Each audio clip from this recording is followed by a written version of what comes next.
As this year rapidly draws to a close, I wanted to look back at how you, our World Horse Welfare supporters, have helped to improve the lives of thousands of horses this year, both here in Britain and around the world.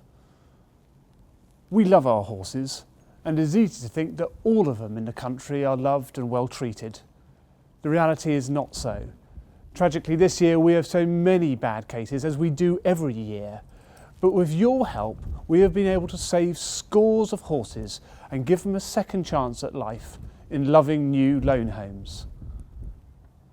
Take this giant Clydesdale digger, for example. He towered over our grooms when he arrived at our farm in Scotland. But this year he has gone on to great things, being taken on as a prospective drum horse at the Household Cavalry in London. If Digger passes his basic training, then you can look forward to seeing him, World Horse Welfare Digger, on parade at great ceremonial occasions like Trooping the Colour. Another horse was Mervyn, a 2-year-old that came into our farm in Norfolk in January. He was emaciated, lice-ridden and in awful shape. At the beginning it really was touch and go, but thanks to our care, Mervyn is making great strides, and hopefully we'll find him a loving new loan home in the near future. One of my personal highlights for 2010 was World Horse Welfare having the opportunity to be Mitsubishi Motors Badminton Horse Trials Charity of the Year.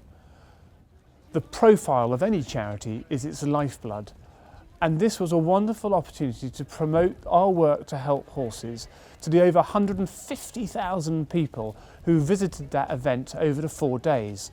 I hope some of you might have seen us there. Our staff and horses put on a wonderful show to demonstrate what work we do around the world to help horses. I was really proud of them. This year we ran the Great British Horse Survey, and we were delighted that over 15,000 of you took part in that, and we learnt so much from you. The main thing we learnt was that over 80% of you are finding the pressure of looking after your horses in the current financial climate a real problem, especially with the rising hay and feed prices.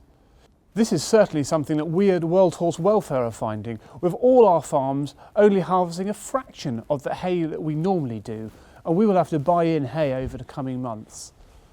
Some owners really are struggling to cope, and we have certainly found this year with over 50% more horses coming into our care than at the same time last year.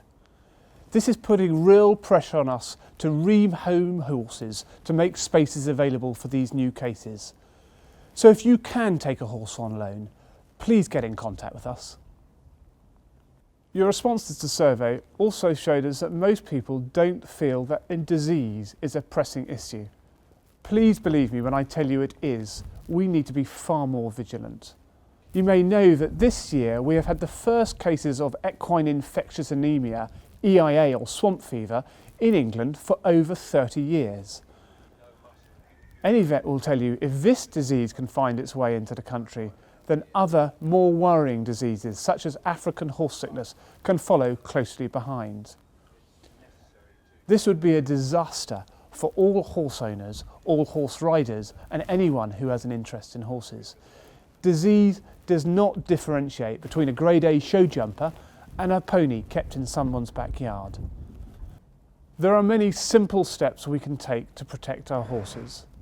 Please request a Keeping Your Horse Healthy information pack, which is full of practical tips for all horse owners. The spread of disease is also stoked by the significant trade in low-value animals around Europe into and out of the UK.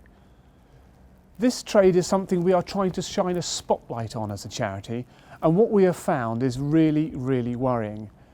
So many of these horses are sold in Britain, and what we have done this year is to produce top 10 tips so that you can ensure that the horse you intend to buy is the horse you actually get.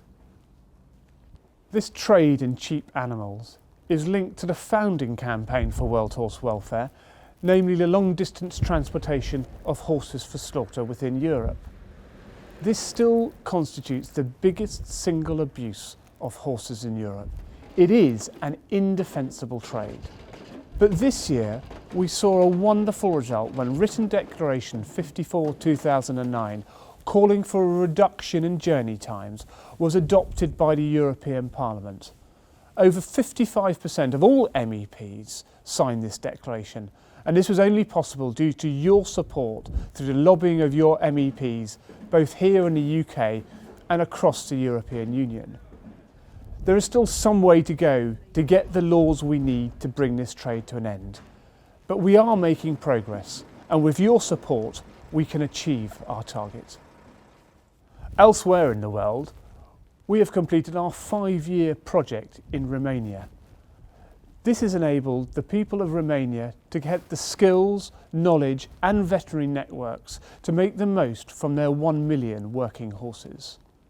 We have continued our courses in Central America and in Africa, and this year started a new project in Honduras, the 5th in Central America.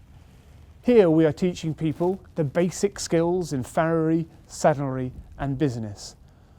Honduras is home to over 130,000 working horses, and we have started initially to focus our efforts on the city of San Pedro Sula, which is home to over 3,000 working horses, which are worked day and night in the local markets and the city's rubbish dumps.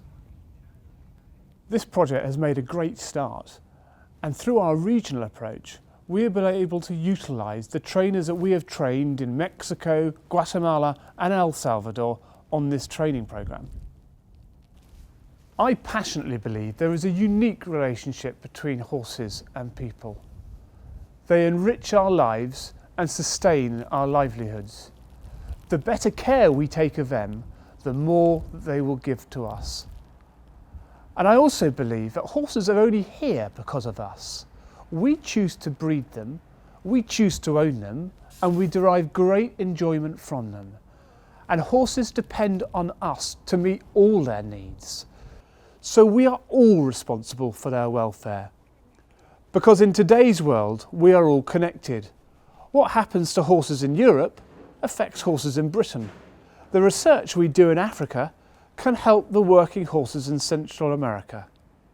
So thank you for your support, which is making a real difference here and across the globe. Together, we are making the world a better place for horses and for people. So as the new year approaches, it only remains for me to wish you, your families and your horses a very happy and peaceful Christmas.